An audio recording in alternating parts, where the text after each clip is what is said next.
This week on the Sports Initiative podcast, I sit down with assistant coach at Forward Madison, John Pascarella. He discusses his extensive football career, which has taken him to a variety of MLS teams, the day-to-day differences between being a head coach and an assistant coach, and how he learnt the skills for these, as well as some of his own beliefs around coaching. As always, if you enjoy this podcast, please make sure you share it with friends and family. I hope you enjoy.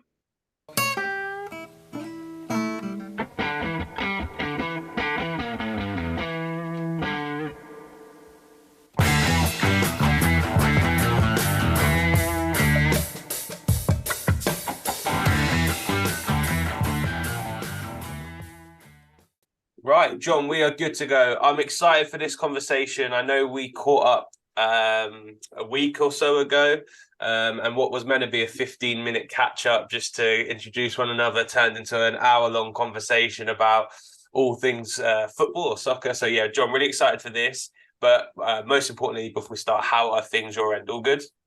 Things are great. Things are great. Thanks for asking. And I really enjoyed that conversation as well, which has led me to really think about this one, and I'm excited to do it. So I will apologize straight away.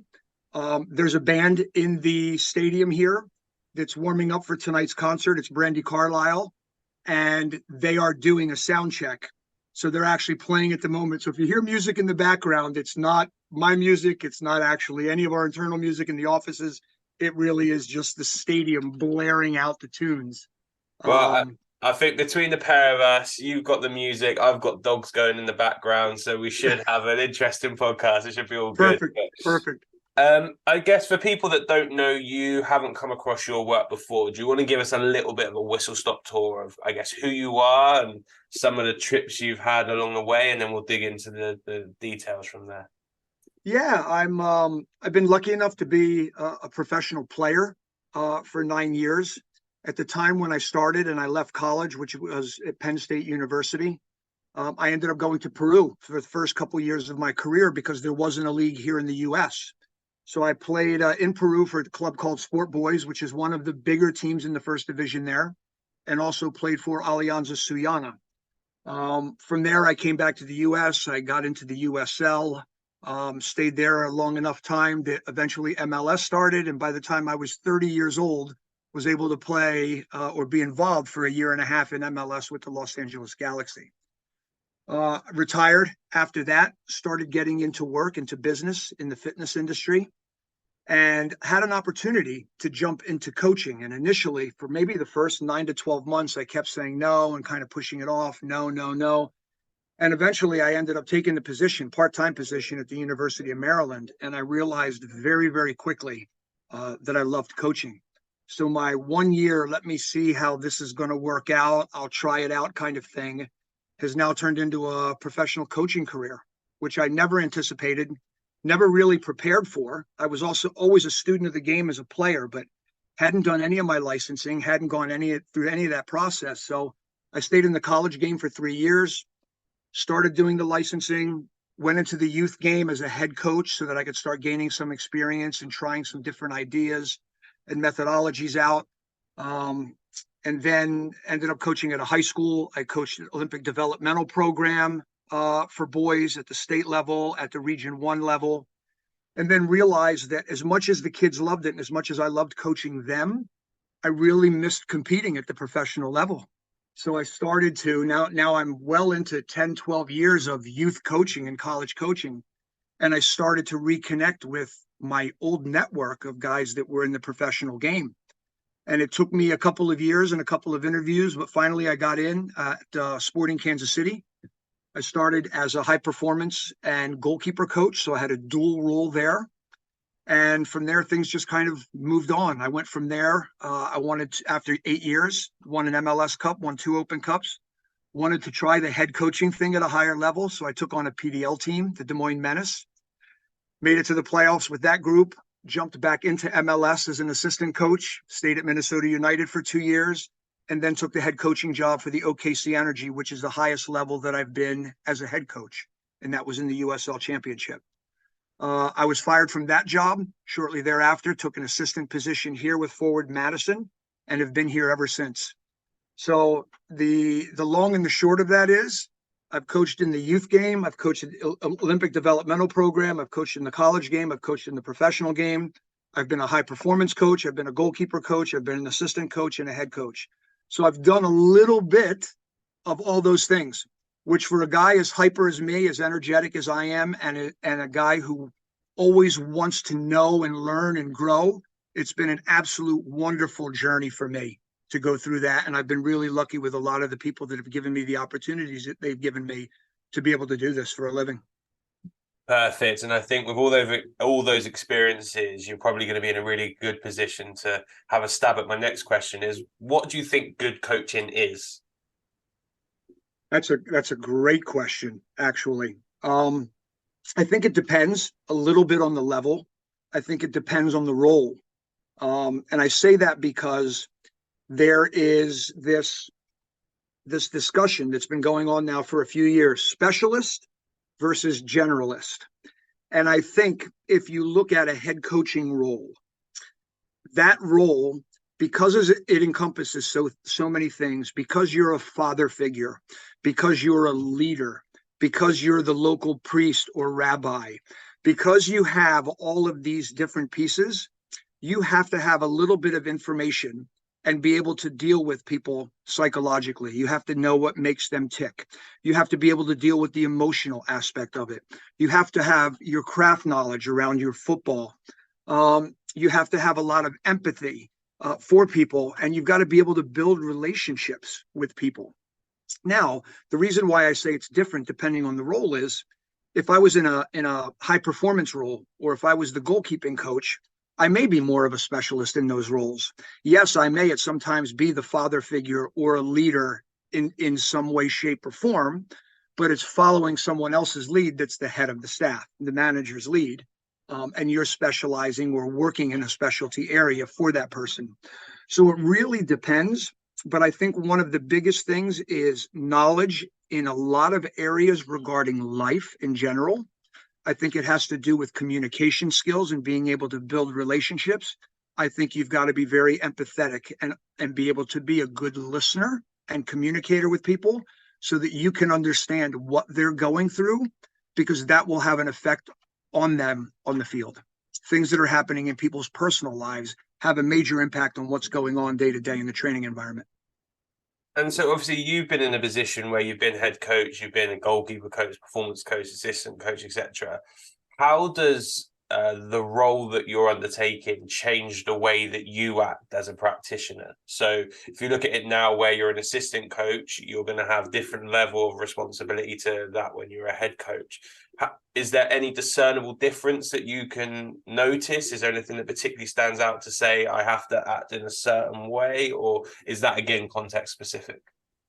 I think it's context specific, but you do have to act a certain way. And for example, my role now is as an assistant coach, but I come to it with a different knowledge and understanding and experience now that I've been a head coach a couple times in my life, because I have a better idea of what the manager, what the head coach needs from me. And I know that in my role today, the important thing is that I look under every stone and I give him every bit of information I can. I give him my perspective so that he then has all of the information to make the final decision with. But that's where the biggest difference is between my role and my previous role to this one. As the head coach, I was the guy looking for input from everyone else and ultimately having to make the decision. In this role, I'm not the decision maker, but I have to make sure that I am responsible for my piece of it in giving him all the information that I can, so he has the broadest canvas in which to paint with and have a better idea of what he has to choose from. So it is a little context specific. It is role specific. And it's really fun kind of jumping between these different types of roles and how you move from one to another and take all of these experiences with you. As I said, I feel like I'm much better today as an assistant coach than I was for Peter Vermees at Sporting Kansas City or for Adrian Heath at Minnesota United, because I have a perspective now on what they were seeing. When I was working for them, I only had 1 year as a head coach before I worked for Adrian in Minnesota, and I'd had no experience at the professional level as a head coach. I had it at the youth level, but not at the professional level when I was working for Peter Vermees in Kansas City. So it's different. You grow with it. It is context specific. It is role specific, and very interesting and different from club to club and manager to manager and staff to staff. And how do you get clarity on what stones to unturn? Because I can imagine as an assistant coach, it would be really easy to go and dive into a load of different areas where the head coach might not be particularly interested, or he might not want you to go down that route. I think something like set pieces, for example, you might come with a load of good ideas around set pieces, and he might be like, listen, I don't want you to focus on that right now. I want you to go down this area. How do you get clarity on I guess the scope of your job and understanding what solutions are within the scope of your job and what areas that actually that's someone else's responsibility, and that's their part of the jigsaw that I'm going to leave them with? You have to be willing to ask the questions. You've got to turn around and say, what is it that you need from me? What are the areas that you either don't want to deal with or areas that you don't feel very comfortable with? And of those areas, what do you want me to handle? And you've got to be willing to ask those questions, and you have to be willing to go with their answers, because there may be things. You brought up the example of set pieces. I might have certain ideas on set pieces, but our manager has been a set piece coach and been in charge of set pieces when he was with Real Salt Lake. So he knows that piece of the game really well. So with time, I had to ask the question, is there any input on this that you want? Or do you want me to bypass that, leave you be with what you have, and use my time and energy better in another area? So you've got to be willing to ask the questions. You've got to be willing to have a dialogue. And that takes time, because you don't build that in the first week. You don't find that out in the first week. You grow through that together as a staff.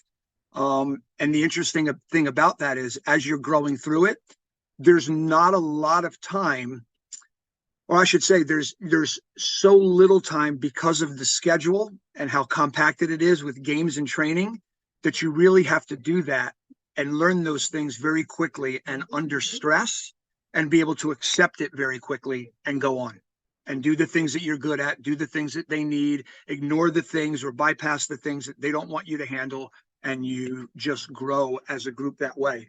And I think we're much better at it today, 18 months in as a staff here in Madison, than we were the first 18 weeks that we were together, because we've grown through those conversations and the dialogue.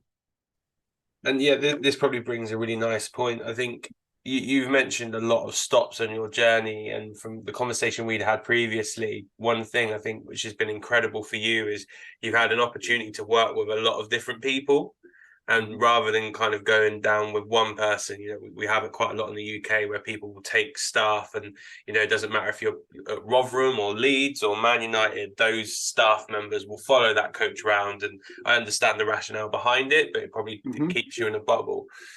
For you, you've obviously had exposure to a lot of different coaches.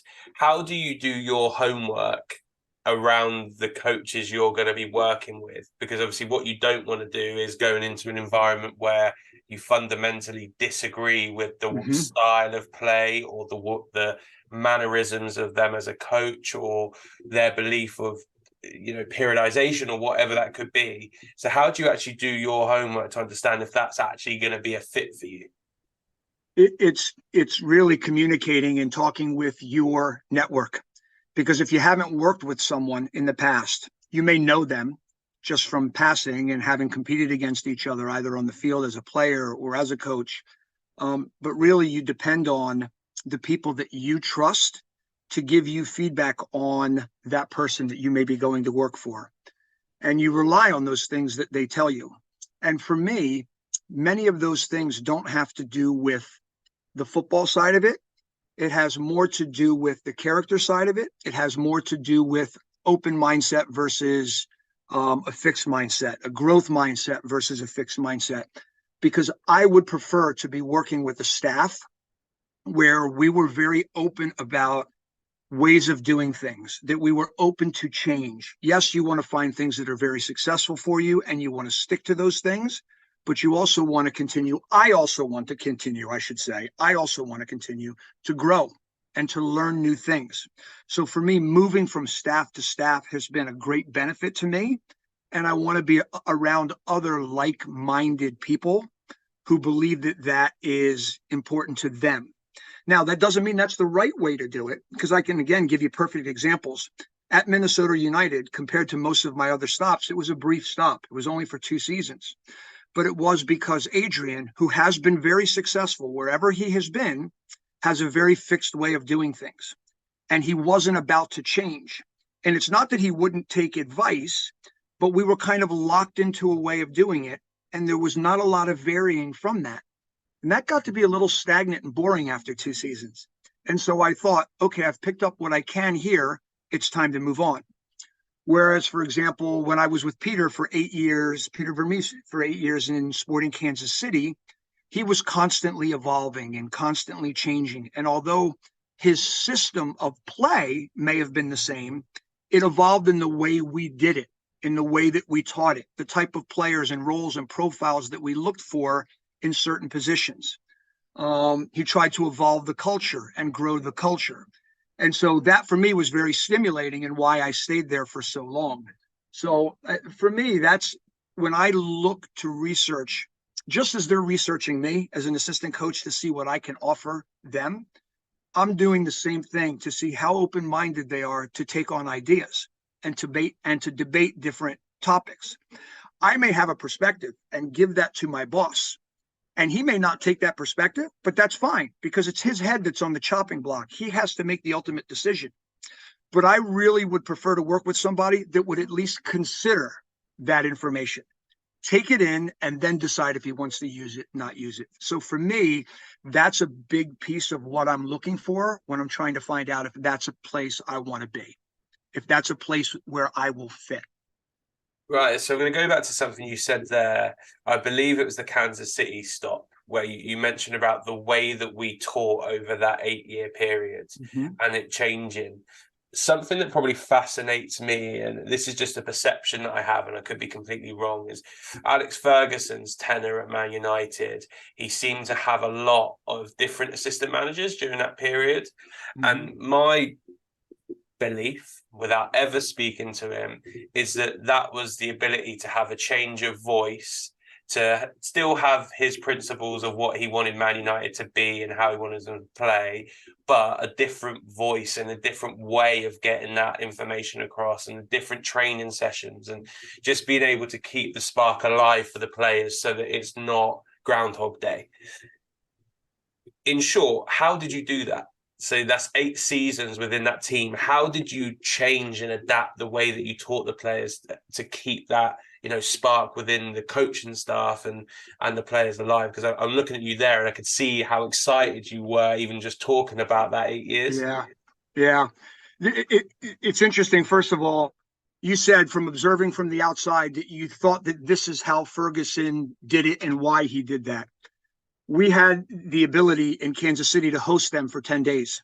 So they came in, they did part of their preseason there, and we played them at the end of it at Arrowhead Stadium, 70,000 people in the crowd. It was a phenomenal experience. We actually won the match 2-1, but we were in the middle of our season and in good form, and they were at the very beginning of their season. But I asked him that question. Why different assistant managers? Why different coaches? Why different high performance people? I think at the time it was Strudwick that was there. Why all these different influences? He had Rennie Mullenstein as an influence. He had McLaren as an influence. He had Kirosh as an influence. He'd had Archie Knox early days. And he said the reason for some of those changes is because those people had grown and wanted to move on, but also he wanted to continue to grow and get different perspectives and to be able to keep up with the modern times of the game. So how did we do that in Kansas City? We didn't change the staff around, and that wasn't my choice. That was Peter's choice. But we went out and we studied what other people were doing. We went out and made sure that we were trying to stay on the cutting edge. So I ended up taking my UEFA coaching license. And part of that was planned through our experience at Kansas City to grow and to learn so that I could bring back some new ideas, because all of us had gotten our licenses through the U.S. Soccer Federation. Peter went and visited Barcelona because during his time as a player, he had played with Tito Villanueva, who's now passed away and had been an assistant at Barcelona And so Peter had access to what they were doing there.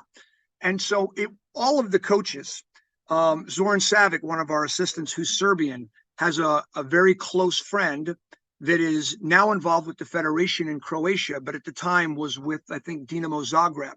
So he went over there, studied what they were doing from the academy all the way through to the first team, and look at their vertical integration and how they did that. And so we started bringing these outside influences home to Kansas City and discussing them and talking about them. And we took pieces that we felt were authentic to us. And when I say authentic, it was, you'd see the smiles on guys' faces, just like when you said you could see it on mine and the energy. When you saw the room light up, it was obvious, like, that's an idea we like. Let's see if we can implement that. Will that work here in the US? Will that not only work here in the US, will it work in particular in this context at our club? So we grew because we were willing to have that growth mindset. And that goes back to the question you asked earlier. That's why it's so important to me, because you don't want to grow stagnant in this game. You don't want to become stagnant. You want to continue to build and grow and evolve so that you can stay current with the game. We keep getting older as coaches. When I started doing this, I was in my early 40s.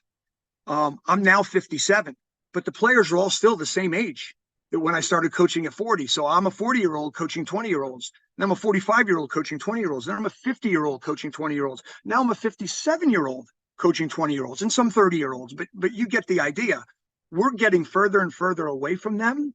So yes, we might come to it with greater life experiences, but we also have to use the experiences in football and in life to be able to help grow our club so that those 20-year-olds don't remain stagnant and that we don't remain stagnant and fall behind the times, so they can still relate to us and we can still relate to them.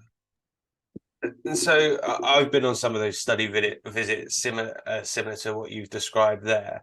What type of questions would you ask to get those nuggets? Because I can imagine it's really easy to turn up to a training ground and go and watch a session, introduce yourself to a few people or vice versa, have a really generic conversation about coaching and what they do, what their week looks like, and then thanks for everything, see you later. Mm-hmm. But obviously the nuggets come from asking the right questions and digging into the right bits of detail. Was there preconceptions of what you wanted from the trip, or was it kind of you got a feel for what you while you were there and then thought, right, these are the type of questions that will allow us to get some detail? Yeah, I can only speak for me when I answer this question. And I'll bring back the example of Alex Ferguson. When they were training, I first of all helped create the opportunity that, hey, Sir Alex, we are playing at the end of the week, but I'd love to grow from this experience. If you don't mind, I'd love to be able to watch your training sessions. And he was very open to that. And what I did when I went to those sessions was I just kept an open mind. Let me see what they're doing. And whatever catches my eye, he seems like a guy I can ask a question or two each day, and he's going to be willing to answer it.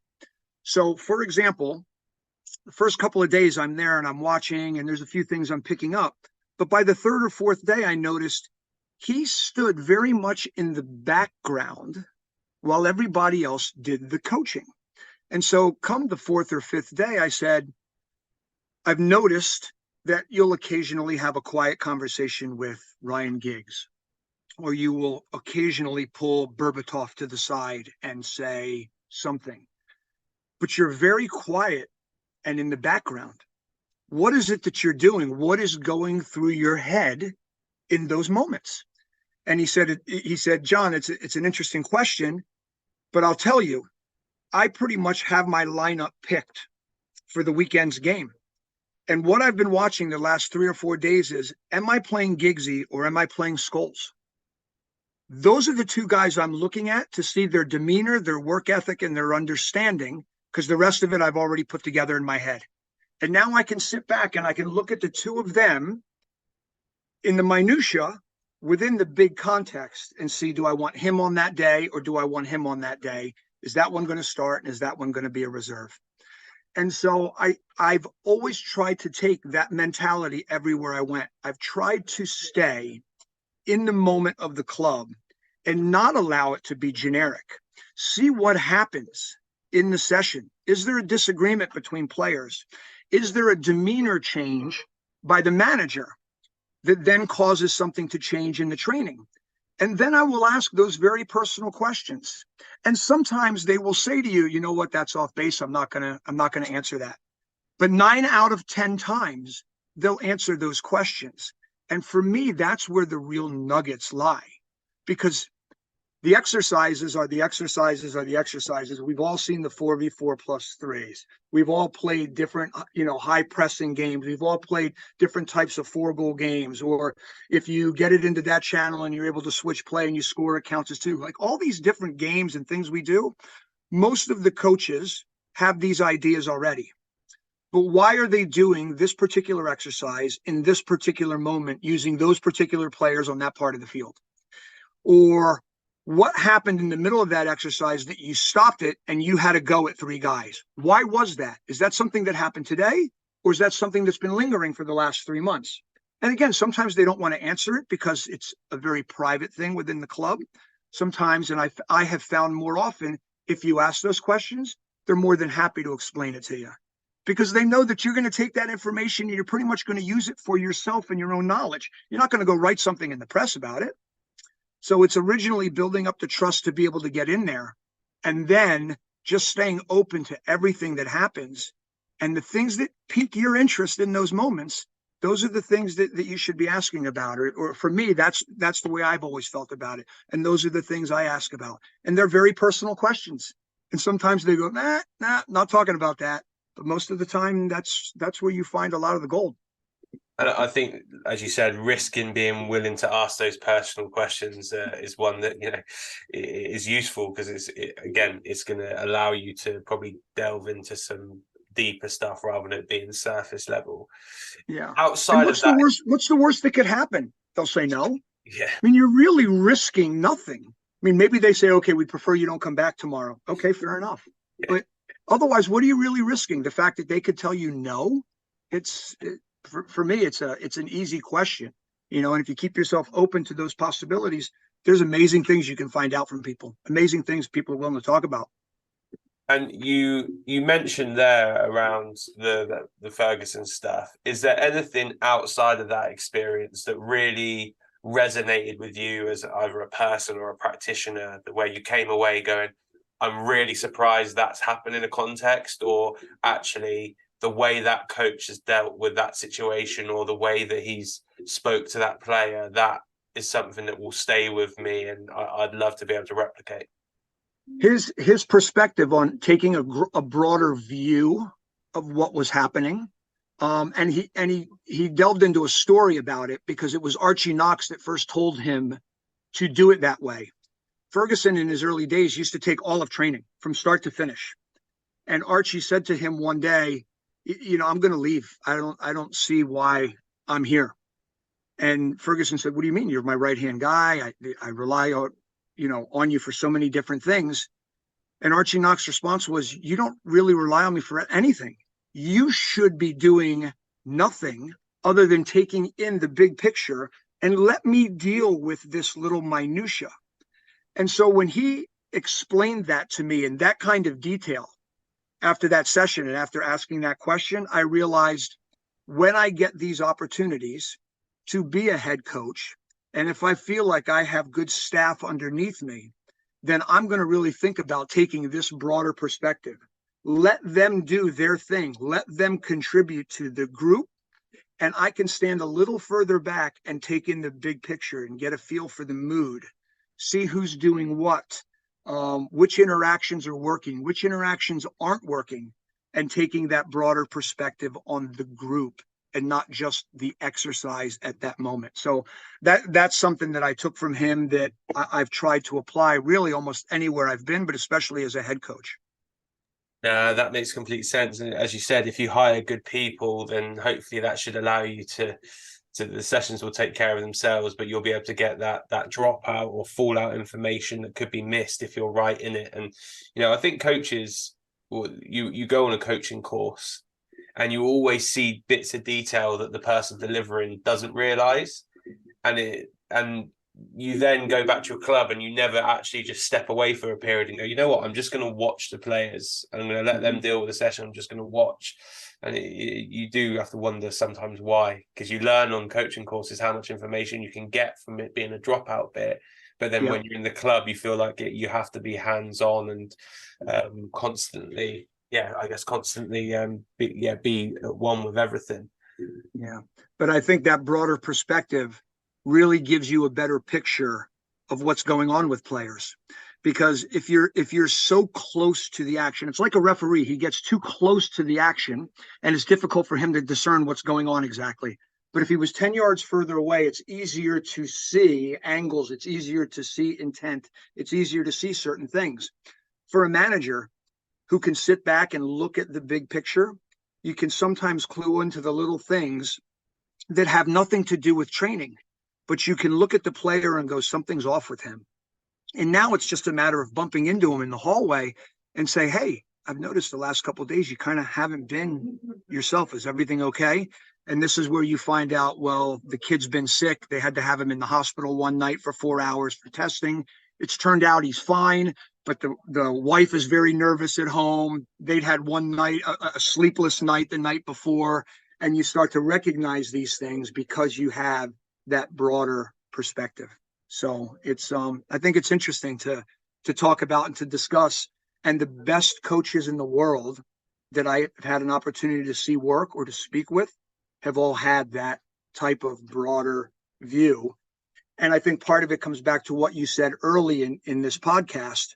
They travel together from team to team. So there's so much trust and understanding built up within them that the assistant coaches know exactly what to do. They know exactly how to run a session that fits exactly what the manager wants and what he's looking for out of the session. And now the manager can sit back because he has total faith in the people that work underneath him, and he can see that broader picture. But again, that takes time to build. Yeah, and again, I understand probably something I didn't understand as much when I was younger, but I understand why now people, if your head is on the chopping block, you want people you can trust and have worked with, and they know how you want things done, and vice versa. I guess the one that drives me a little bit insane is when the same person or same manager with the same group of staff fail at one place, then get another opportunity, then get another opportunity, then get another opportunity. It's like, well, if it keeps failing, there's probably a reason for that. So maybe something needs to change, as Einstein would say. Yep. But I'd be curious to ask you, because you must go through this similar type of scenario in the role that you're in. You must have to evaluate your coaches coaching their teams. So your perspective is one of kind of standing back and watching that interaction. Is that right?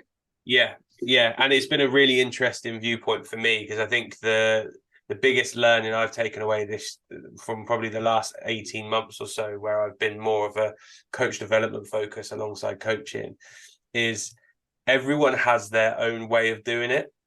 So it's actually figuring out what are your non-negotiables of what you want to see in a session or characteristics you want to see from a coach, and what are the things that you're going to allow a coach to express themselves with and help the players along their journey, because then we've got different coaches. So if you've got one coach that's maybe a little bit more stern compared to another one who's a little bit more jovial compared to another one that's very analytical, if I dole them all down and make them into the median, then actually that doesn't give the kids a wide ranging spectrum of experience. Whereas if I say to them, these are the behaviors I have to see, so, from things These are like the non-negotiables. Yeah, here are non-negotiables. But within that, I'm going to allow you some flexibility of how you design a session. So if it's a 1v1, if one of you wants to do very strict 1v1, 2v2, where another one wants to have multiple transitions in that practice, that's fine, because that's your character coming out. But as I said, it's been really interesting of figuring out what non-negotiables look like, and then being really comfortable in your head going, I probably wouldn't do it that way, but that's okay, because the kids are still learning and developing from that. Yeah. It's the difference between the what and the how. You sit back as a coach and you watch your players, and there's certain things, certain non-negotiables, certain what's, certain principles that you want out there. But how those players or how your current team does those things the how of the what is different from player to player and from team to team, from group to group. Yes, you want to be able to penetrate in behind the opposition's back line, but one team does it differently than the next team. And sometimes the only way to view that perspective is from sitting back, watching it. And I was just curious your perspective on it from the coaching development point of view. And it sounds like it's exactly the same. The coaches have certain non-negotiables that have to be there, but how they do some of those things, not the what's, but how they achieve some of those things can be different based on their personality and their experience. And I think once you've got a staff, particularly at the older age groups where you've got multiple staff members around one group, the strength of having people that work in slightly different ways is you're going to get to more members of the group, because not all of them are going to resonate with me the same way they would with another coach. And actually, right. The way I look at it, when I have a group at the start of the season, there'll be some kids that are going to love the way I coach. There's going to be some kids who think it's okay, and there's going to be some kids who don't like it that much. I want to have as few in that don't like it as much, and that they still develop, even if it's not the best coach that they've ever had. What I don't want is a load of kids that love me but don't learn anything. Or we have kids who, some of them really develop, but then the ones at the bottom that don't get on with me don't develop at all that year. That's no good. So I want to mitigate that group that might not think I'm the best coach that they've ever had, but actually they still learn and develop during that time. And that's kind of a little assessment point in my head of, have I done my job in that year? Because if there's someone that doesn't necessarily love the way that I coach or love me as a person or doesn't get the way that I joke with the group or anything, but they've still learned that year, that's a pretty good sign. Yeah. And once you have more staff, by having that diversity, you might have a staff member next to you that resonates with those players much better. And all of a sudden you're complementing one another. And now we've got a really good staff team that can actually affect every single player in our group to allow them to flourish in the right way. Yeah. You just said an interesting word there, complementary. It's crucial within the group because the players all have different personalities. And so what group are you affecting? Okay, so our manager's personality fits this group of players, but maybe doesn't fit with this group of players as well. This group is a little more stoic and he's a little bit more like that. I'm a little bit more gregarious and hyper and active. So maybe I have a little bit more of an influence on those 4 or 5 guys. It's interesting, that whole dynamic within teams and organizations, really, within any group. Yeah. And I wonder how much of that is actually considered, or is it, I get on well with these people and I can work with them as a coach, rather than going, okay, actually, if we get some people that I might work with 3% less effectively, but our relationships and how we complement one another allow us to get the best out of the players. And that's ultimately what we're here for. So it's a really interesting dynamic. And I guess on that note, one thing I probably noticed, particularly in the US, in sports in particular, NFL, is there seems to be a lot of coaching trees where an individual does well, like Bill Belichick, someone like that. And then assistant coaches go through that program and end up getting opportunities elsewhere.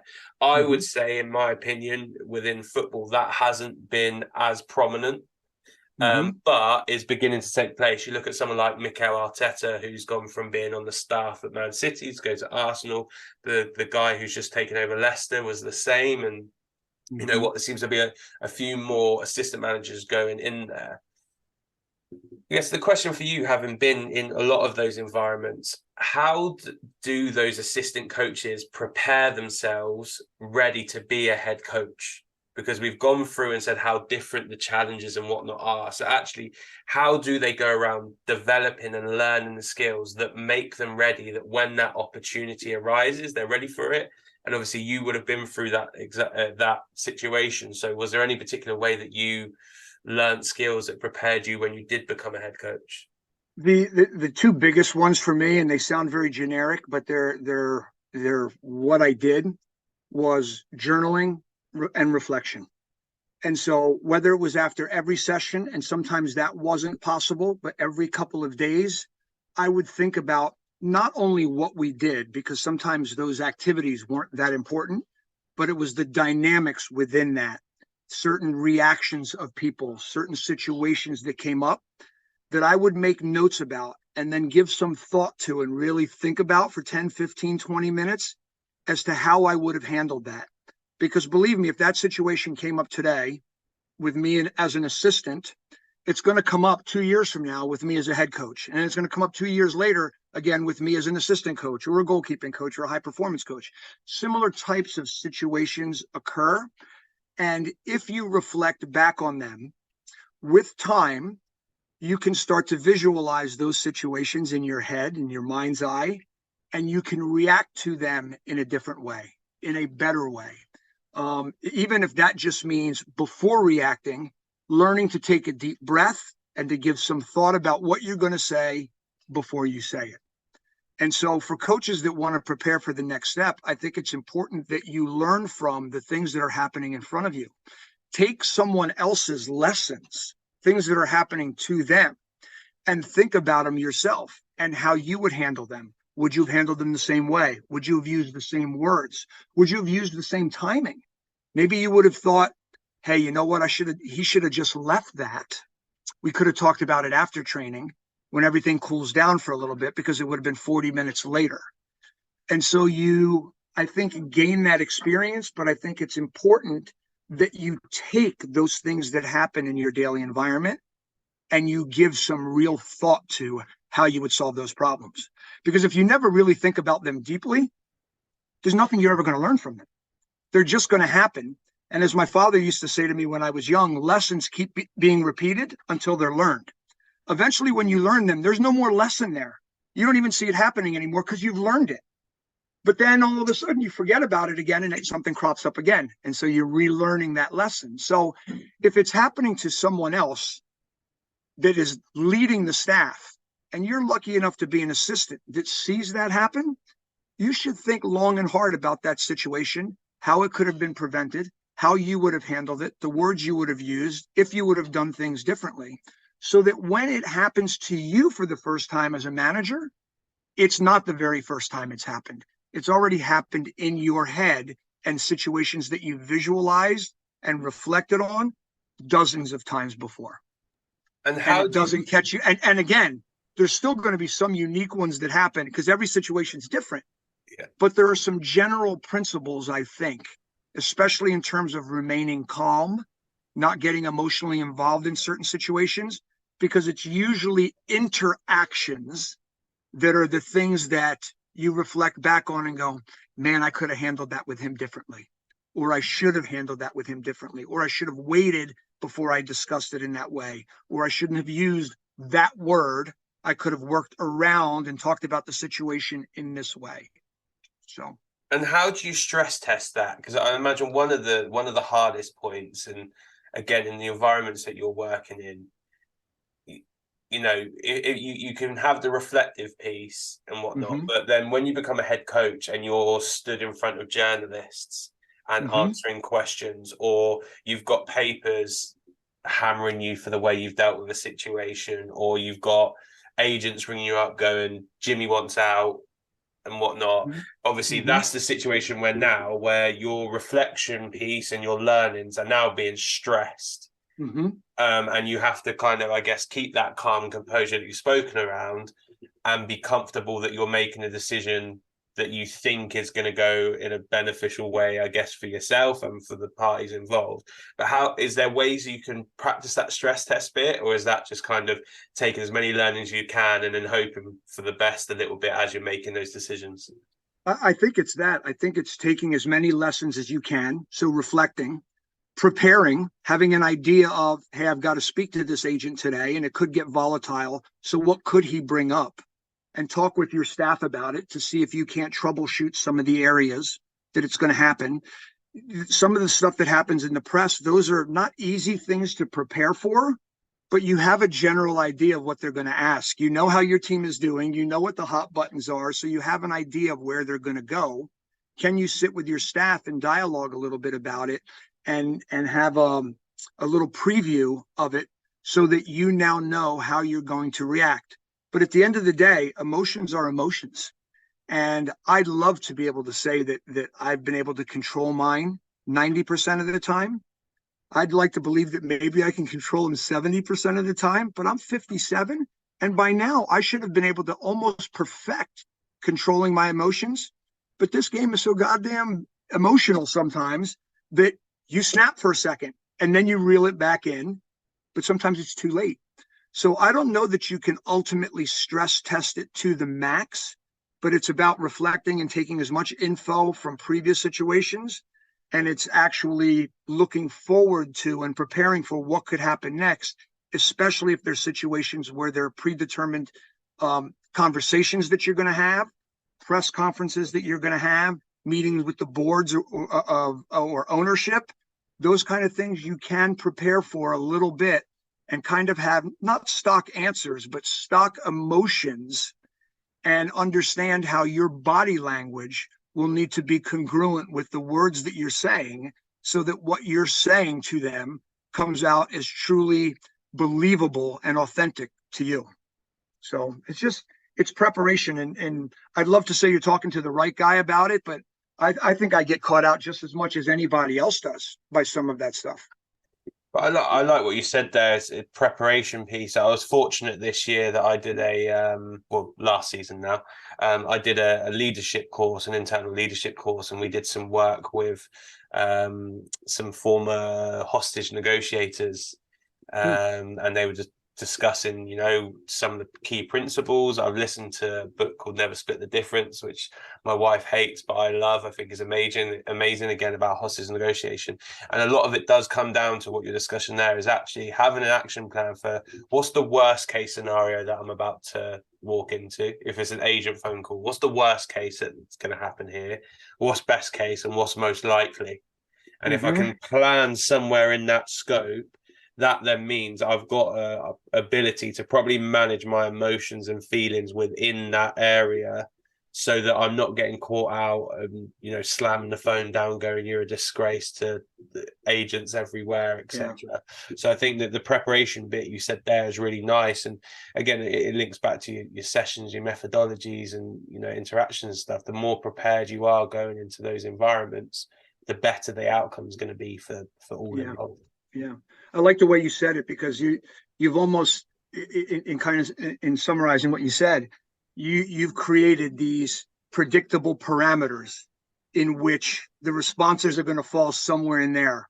And if you prepare for worst case, best case, and most likely case, you've kind of prepared along that whole spectrum of things, and you should be able to deal with most of those. And the book you brought up, Never Split the Difference, my daughter just got me that book literally 10 days ago, 2 weeks ago.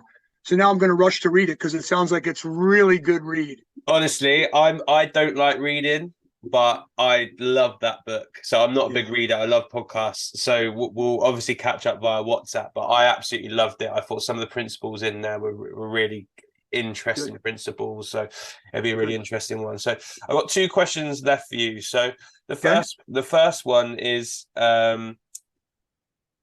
obviously you've had a long distinguished career in a variety of areas. Is there one particular stop or one particular moment that is that you're particularly proud of, and why? I don't know if there's one. I would say, and it's probably because it was during my formative years as a professional coach, and this lasted now for 5 years, maybe 6 years, was that window of time in Kansas City. Now, it was an 8-year window that I was there. I went to work initially for one coach who 6 months into my first year there was fired. I was kept on board by Peter Vermees, who at the time was the technical director and ended up taking over as the manager for the club. And we weren't very good at the time. And so we had to, and that's generally what happens, right? If you're taking over a team, you're taking it over because the group wasn't very good. But we looked at it as an opportunity to change the team a little bit, an opportunity to change the culture, to change the way the city looked at the club. And it came in the midst of a rebranding as well, and the building of a new stadium and all those things. And so if there's one thing I'm really proud of in particular with that group, is that we were a fairly young and inexperienced professional staff at that time that changed out the locker room to reflect what was important to us and what we valued as a culture and as a group, drafted very well, bought very well. And we were not a big spending team like LA Galaxy was at the time, like Real Salt Lake was at the time, and put together a team over the course of the next few years that went to a conference final and lost, went to a conference final again and lost, but that same year won the Open Cup, like the FA Cup. The next year won the MLS Cup, and then again won the Open Cup. And with this pretty much same group of players that we brought in ourselves and built and grew, and they weren't all the most experienced players in the world, but we put together the group that fit really well. Some experienced old hands, some young guys drafted out of college, some other young guys we picked up in the USL, a couple of internationals, and we put this group together that reflected how we felt about the game and what we wanted them to represent in terms of our club and our city. So if there's something that I look back on with a lot of pride, it's having been able to do that because we were given some room by the ownership group and some time to do that, because it doesn't happen overnight, especially in MLS, where there's salary restrictions and the way you acquire players is very different. You're not just buying and selling all the time. And I think we did a very good and thorough job with that. That's what I find so interesting about the job I'm in now. We're kind of going through that process now. We took over a team that hadn't made the playoffs for a couple years in a row. We've started to rebuild it. We only kept 4 players from the team that we had acquired the year before. We built around those 4 because we felt like those 4 really represented who we were and what we were like. And we are starting to see some growth from that. We're starting to see some progress and some success with that group, but we're only 18 months in. Love to be able to stay here another couple years, but that particular situation in Kansas City, and this one, just in the sense that it seems to reflect that a little bit, even though it's a different time and place with different people. Perfect. And that is a fantastic segue to my last question, which is, if I were to ask the people that you work alongside or the players you work with, how would you hope they described you in 3 words? Teacher, positive in terms of always looking for the good. Third word, they'd probably say hyper energetic. Some might say I'm a hugger. I'm Italian, man. I hug everybody, even every morning when I see the players. Everybody gets a hug. It's not just handshakes. So I would hope those are 3 things that come to mind for them very quickly. I think some of the other things, I know you asked for 3 words, but I would hope they would say knowledgeable and caring. But I think those kind of summarize who I'd like to be and who I think, or what I think they might say about me. Perfect. As I said, it's a question that I brought into the podcast after about 100 episodes, and I think it's a really nice thing for people to actually reflect on, of what do you want your players to feel like, or what do the people around you to feel like. But listen, John, a fantastic conversation. We have not touched on, I would say, about 10% of your career. So I think another one will definitely be due of these down the line. But in the meantime, look after yourself. Thanks so much for your time, and catch you again soon. Of course, Michael, I appreciate it. I look forward to doing it again, and thank you for the time and opportunity. Thank you.